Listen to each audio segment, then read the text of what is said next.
point de vue comptable, elle est plutôt intéressante, dans la mesure où par rapport à notre objectif initial, qui est le maintien, on a 4 équipes derrière nous, avec 2 victoires d'avance sur le premier non relégable.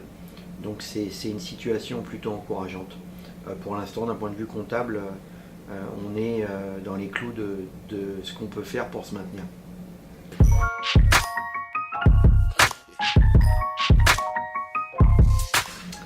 Il a apporté ce qui manquait à l'équipe, c'est-à-dire de la maturité, de l'expérience, de la dureté défensive dans les postes extérieurs.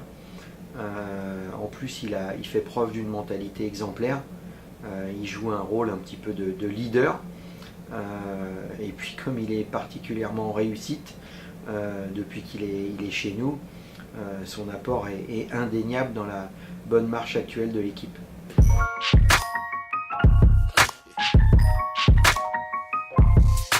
Bien évidemment, aujourd'hui, justement avec l'arrivée de MAM, on a un effectif assez dense, assez homogène.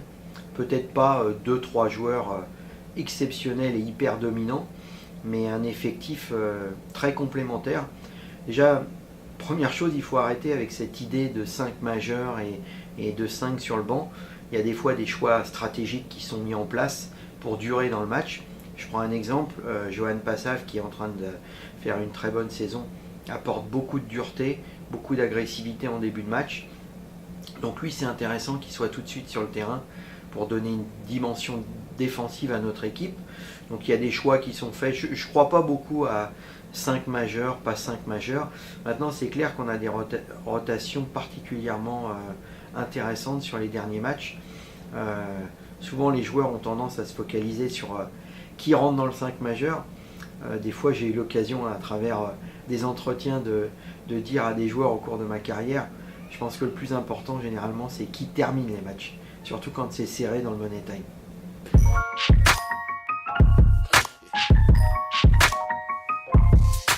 Déjà, comme toute équipe promue et qui découvre la Pro A, il faut savoir qu'on était la seule équipe de tout le championnat à découvrir vraiment la Pro A. Il a fallu un petit peu prendre la température, voir où est-ce qu'on devait progresser rapidement. Il se trouve que dans le secteur défensif, pendant le premier tiers du championnat, on était en souffrance, pas par manque de volonté des gars, mais par rapport au fait qu'on avait du mal à s'adapter. Donc là, déjà de ce côté-là, on a réglé ce problème-là depuis quelques matchs. Ça reste bien évidemment fragile, mais ça fait 4 matchs maintenant où on tient les équipes entre 71 et 60 points. Donc il faut continuer dans cette voie. On est passé d'une équipe qui jouait plutôt bien au basket, mais qui était plutôt permissive en défense, à une équipe maintenant qui a gardé plutôt sa qualité offensive, mais on est capable de faire des stops défensifs et de toute façon le maintien ne passera que par là.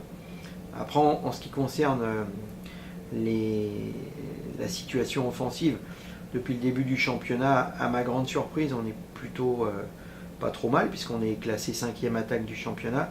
Et surtout, la stat qui me paraît la plus intéressante, c'est qu'on est l'équipe la plus à droite du championnat, avec l'équipe qui a inscrit le plus de paniers.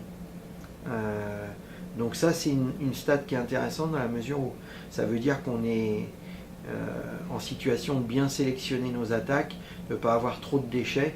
Donc il faut qu'on continue dans cette voie-là. Ça veut dire aussi qu'au niveau des tirs, les garçons sont en confiance, puisqu'on a un taux de réussite plutôt intéressant.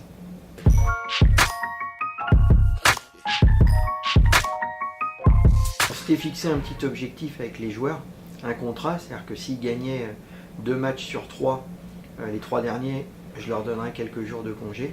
Donc il faut savoir qu'ils vont reprendre donc vendredi l'entraînement, donc c'est pas une semaine complète.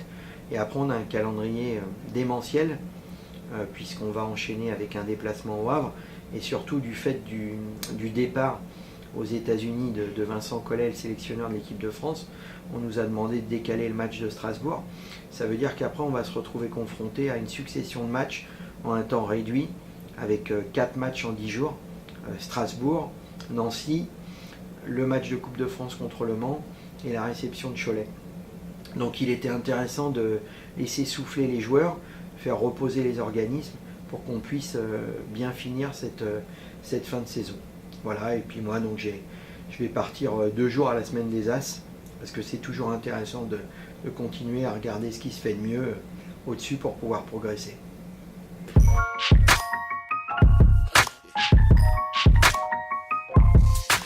Déjà, il ne faut pas se tromper d'objectif, c'est-à-dire que c'est pas parce qu'on a fait quelques résultats encourageants ces temps derniers, l'objectif reste le maintien.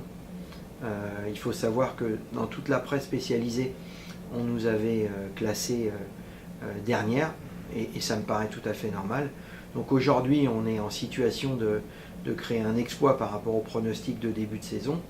Donc il faut qu'on arrive à garder la même humilité, la même capacité à défendre, même capacité à faire les efforts tous ensemble.